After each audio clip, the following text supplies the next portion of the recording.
Pemirsa, Iran dan Amerika Serikat akhirnya sepakat duduk bersama setelah konflik yang berlangsung selama lebih dari 1 bulan.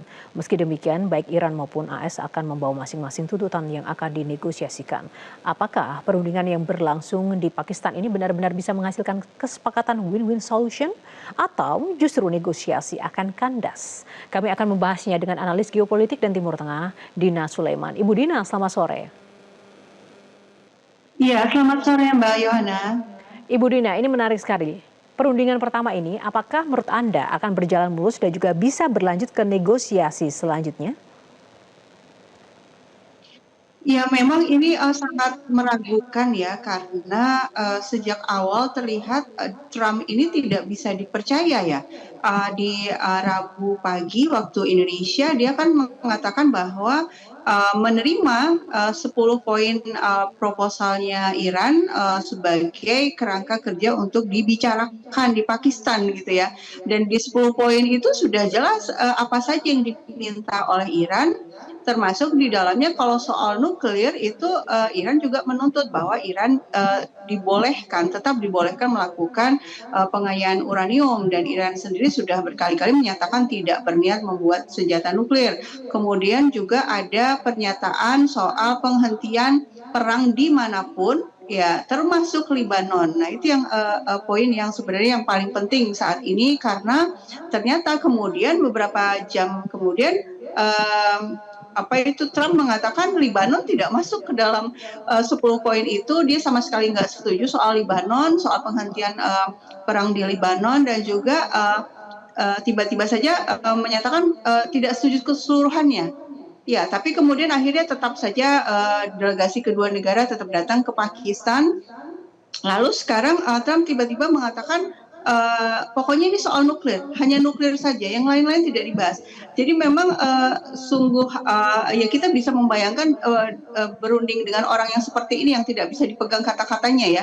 Tentu sulit sekali untuk dicapai kesepakatan. Dan kemudian Iran sendiri sudah mengatakan bahwa perundingan akan dilakukan kalau ada 2 syarat dulu, dan itu harus dipenuhi betul-betul, bukan janji. Yaitu yang pertama pencairan aset Iran, ada uangnya Iran yang dibekukan. Ya, Amerika Serikat ini punya kekuasaan untuk memerintah negara-negara lain agar tidak mencairkan uangnya Iran ya. Misalnya Qatar ada urusan bisnis dengan Iran, ada uangnya 7 miliar dolar yang harus dibayarkan ke Iran, itu disuruh oleh Amerika Serikat untuk membekukan, ya dibekukan.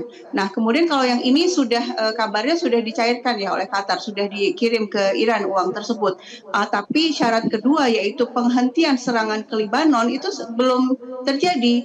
Libanon itu berita yang terakhir sejam yang lalu itu masih mendapatkan serangan dari Israel.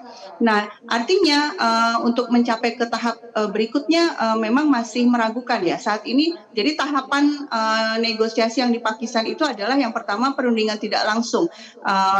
Delegasi Amerika Serikat bertemu dengan pihak Pakistan sebagai mediator. Iran juga bertemu dengan pihak Pakistan sebagai mediator. Jadi sendiri-sendiri dulu gitu ya, saling memberikan permintaan atau tuntutan masing-masing. Kalau ini sudah clear, baru kemudian ini ya ada tahap untuk mempertemukan keduanya.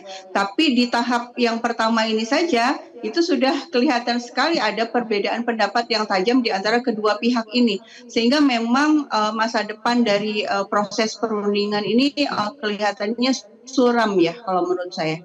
Nah, Ibu Dina, di saat perundingan ini baru akan kemudian berproses lebih lanjut lagi. Di saat yang sama, Trump justru menyampaikan ancaman jika ini tidak berhasil, maka akan terjadi penghancuran total. Apa maknanya di saat perundingan terjadi, Trump justru seolah-olah memancing kembali perseteruan yang ada? Karena memang tidak dipungkiri banyak analis juga menyatakan bahwa meragukan keberhasilan dari perundingan ini ketika kedua belah pihak masih bersikukuh dengan tuntutan masing-masing. Ya, ini bentuk perang psikologis ya, cyber war yang ditunjukkan oleh Trump, berusaha membuat pihak Iran takut dan kemudian tunduk dan ya mereka sudah ada di Pakistan sekarang gitu ya. Itu kan artinya situasinya sudah sebenarnya sudah siap untuk bertemu, tapi kemudian secara psikologis Trump berusaha menekan terus, memberikan ancaman-ancaman dengan harapan pihak Iran akhirnya mau gitu ya untuk menerima tuntutan-tuntutan dari pihak Amerika Serikat. Padahal awalnya Iran mau datang kalau dengan perjanjian bahwa yang 10 tuntutan dari Iran yang dibahas. Nah, ini tentu kita akan menunggu respons Iran apakah tunduk atau tidak. Tapi kalau kita melihat bahwa perang ini sudah berlangsung lebih dari 40 hari dan secara militer Iran kelihatan lebih unggul ya, lebih di atas angin. Dia punya kemampuan untuk terus melanjutkan perang. Saya meyakini bahwa Iran tidak tunduk ya dengan ancaman-ancaman yang diberikan oleh Trump ini. Nah, lalu ada apa sebenarnya dengan Amerika Serikat yang tiba-tiba merasa perlu Selat Hormuz, padahal sebelumnya Trump menyebutkan Hormuz tidak berarti apa-apa untuk Amerika. Apakah itu hanya retorika semata Amerika? Iya, memang kalau dari angka bahwa berapa banyak sih Amerika Serikat membutuhkan minyak dari Hormuz ya, mungkin benar bahwa nggak butuh-butuh amat gitu ya, apalagi juga Amerika Serikat juga produsen minyak yang sangat besar. Tapi kan yang melewati Selat Hormuz itu bukan hanya minyak saja, bukan hanya gas, tapi juga bukan hanya gas alam ya, tapi juga gas yang sangat dibutuhkan untuk industri, misalnya gas yang turunan dari gas yang menjadi urea misalnya ya. Nah, 40% urea dunia itu lewat Selat Hormuz karena produsennya adalah negara-negara termasuk Iran juga.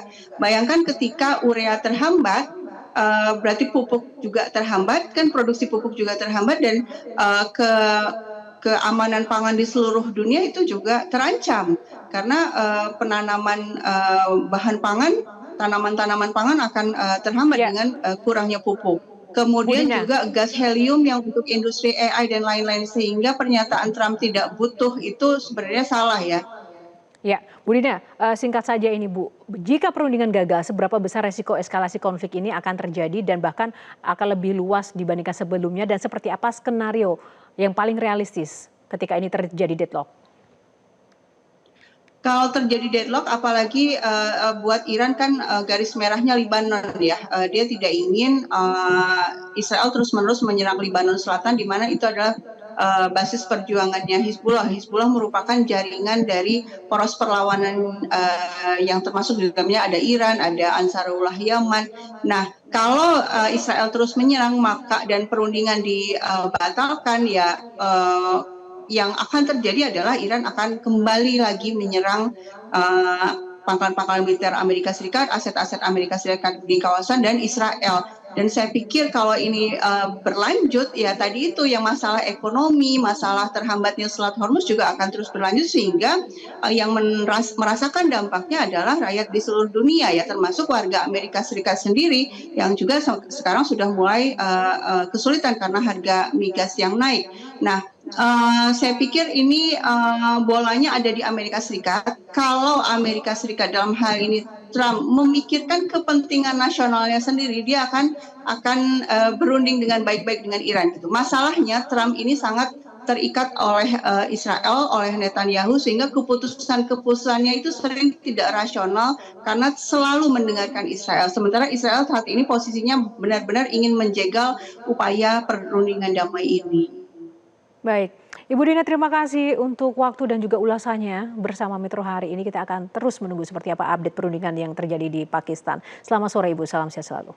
Jelajahi cara baru mendapatkan informasi. Download Metro TV Extend sekarang.